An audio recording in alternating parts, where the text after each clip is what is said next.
Hi friends, you know the feeling when you have like a lot of anxiety, and it's just when you feel anxious about stuff, it's easier to say things that you wish you hadn't said, or maybe do things that you wish you hadn't done.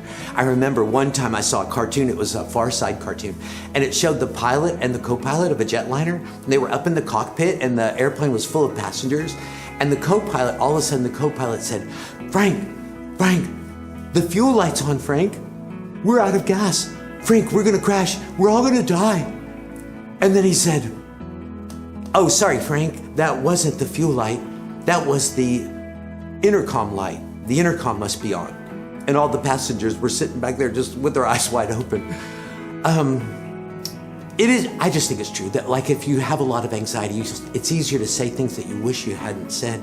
There's a place in Psalm 16 that said, I believed, even though I was greatly afflicted, and I said in my alarm, everybody is a great big liar.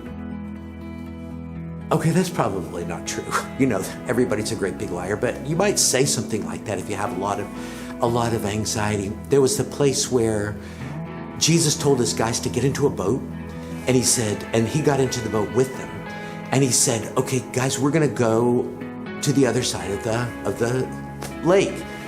And it was late at night, which they didn't normally do. Jesus was super tired and fell asleep. And there was a storm. So the disciples were filled with anxiety, and they started screaming, and they said, Lord, don't you care that we're going to perish? We are going to drown. We're going to drown. And you don't even care. You don't even love us. Why don't you love us? And so Jesus woke up and told the storm, stop. And it became immediately quiet. And the disciples probably looked at him and thought, that was too far, wasn't it? And it was like, you think? There's a place where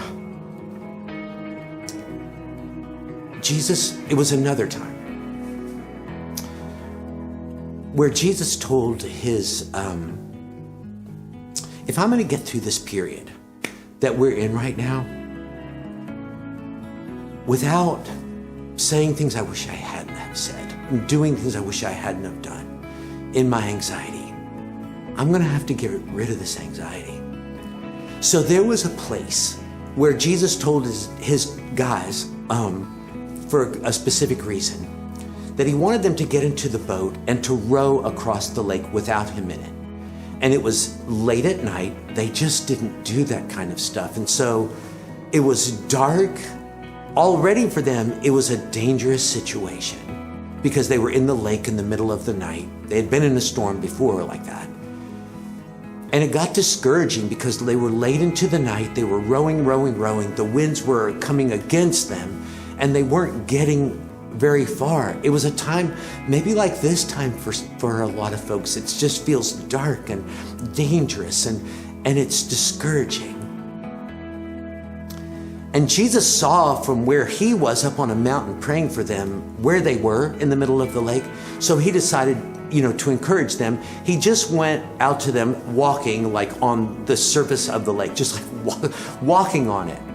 And he went out to them, and Mark said he was just gonna walk by them and just kind of wave. What's up, fellas? We're okay, everything's okay. Well, they thought he was a ghost, and they started to scream. It was Jesus himself, and they thought, this is a ghost, a disembodied spirit, and they were super freaked out. And Jesus said, guys, don't be afraid. It's me, it is I. And Peter said, Lord, if it's you, tell me to come out there of this boat, step out of the boat and walk to you on the surface of the water, just like you're doing. And I've thought a lot of times, like, why did he want to do that? Like, if you do it, I'd like to see if I can do it.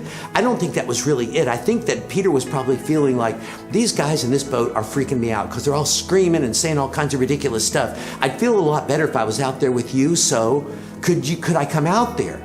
And when you think about it, like Peter was asking something of Jesus, praying, if you will, in kind of an audacious way. I mean, he was asking kind of an outrageous thing. I want to walk out there to you. He had never really asked anything like that. He was praying in a way that he had never prayed before. And I think if we're going to get through this time without, saying stuff we wish we hadn't have said, we're going to need to learn to pray in ways we've never prayed before. And Jesus said to Peter, okay, come on out, step out, come. And Peter did it. He stepped out of the boat onto the surface of the water. He obeyed Jesus. It kind of an outrageous, command. Step out of the boat and walk on the water. And Peter did it. He obeyed Jesus in a way he never had before. And I'm going to need to do that. You're going to need to do that. We're going to need to learn to pray in ways we've never prayed before, obey him in ways that we've never prayed before. And before you know it, Peter's taken a step, and he's taken another step, and he's taken another step, walking on this water, and he's getting closer and closer to Jesus, walking on the water, closer to Jesus in a way that he had never been before. And that's what I'm going to need. I'm going to need to learn to pray in a new way, to obey Jesus in new ways. And I'm going to want to be closer to Jesus in new ways, maybe in ways that I've never been before. I'm going to need to learn to do those things. And Peter was doing awesomely. And then all of a sudden, he looked down at what he was doing and he looked at the waves. And it kind of freaked him out. And he started to doubt that he was actually doing it, doubt that he could do this. And he began to sink. And when he sank about to his armpits, he cried out to Jesus, help me. And Jesus just reached down, pulled him out of the water, and they walked back to the boat together. And Jesus looked at Peter and said, you were doing awesome. Why did you doubt? Was it somehow better? Didn't doubting really make it worse? If we're going to get through this thing without saying things we wish we hadn't and doing things we wish we hadn't, if we're going to get through this with peace in our heart, there's some things that we're going to need to believe. I am going to need to believe that Jesus loves me, that Jesus is love, and that he loves me, and there's not a second that he doesn't love us. And I'm going to need to believe that he's the Lord of this situation. He knows exactly what he's doing. He's in control of all of it. He knows the reason why it's happening, and that he is just reigning on his throne. I'm going to need to believe that he loves me. I'm going to need to believe that he's the Lord over all of it. And I'm going to need to believe that he's with me every second of this way. And if I'm really going to make it without saying stuff I wish I hadn't, without having anxiety that I hate, I'm going to need to not doubt that stuff. I pretty much made up my mind that I'm going to need to believe those things without doubting.